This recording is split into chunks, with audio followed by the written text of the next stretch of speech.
Hey, good morning. This is Father George Corrigan, St. Francis of Assisi Catholic Church in Triangle, Virginia, and a few Sunday thoughts for you on the readings from Luke chapter 15, the lost sheep, the lost coin, and maybe even the lost prodigal son, if you're doing the longer reading. So often we think about this because the text says, there was rejoicing over one sinner than those who are already saved. And so often we think of these things as, applying to just sinners. And certainly they do apply to sinners. But when you look at who in the first reading, Moses is talking to the Israelites, even the ones that are inside the camp that are doing okay.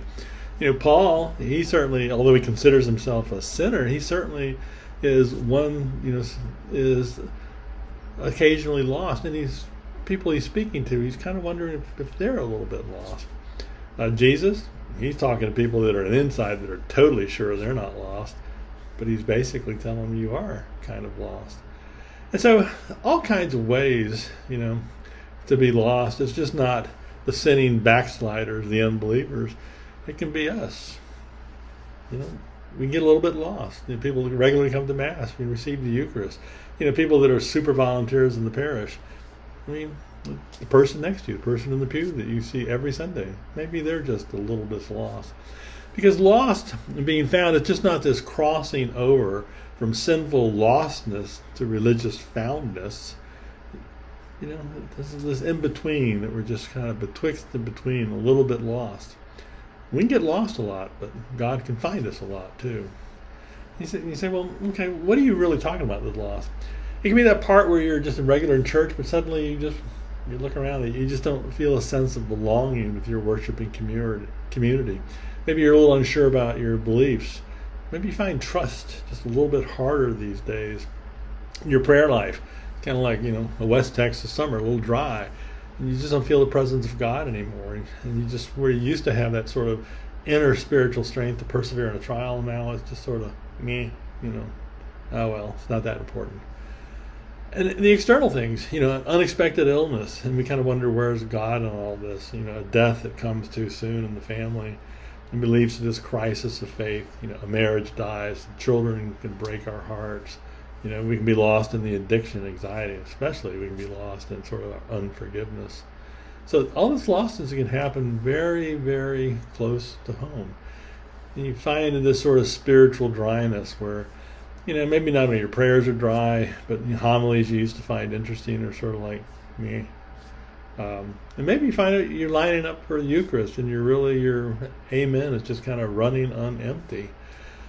And maybe the whole Sunday experience just kind of sucks the oxygen out of your life.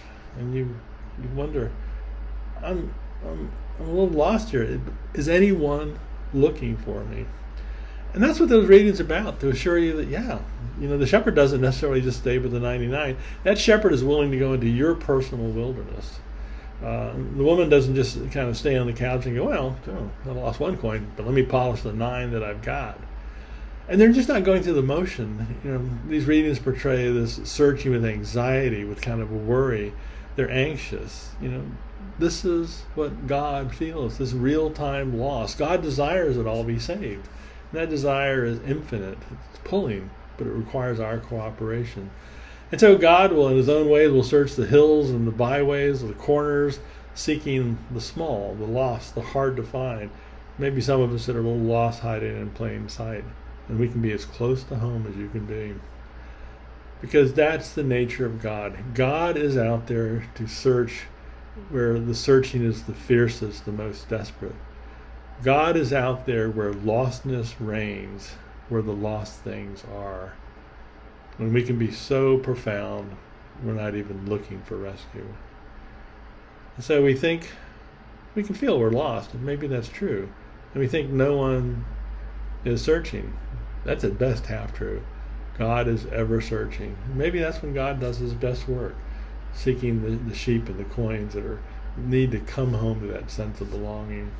The great hymnal, Amazing Grace, I once was lost, but now I'm found. Sure, we're all sinners, but the lostness can go much farther than just the fact of our sinning. We can seek forgiveness for that, but we need to be found in order to heal the lostness.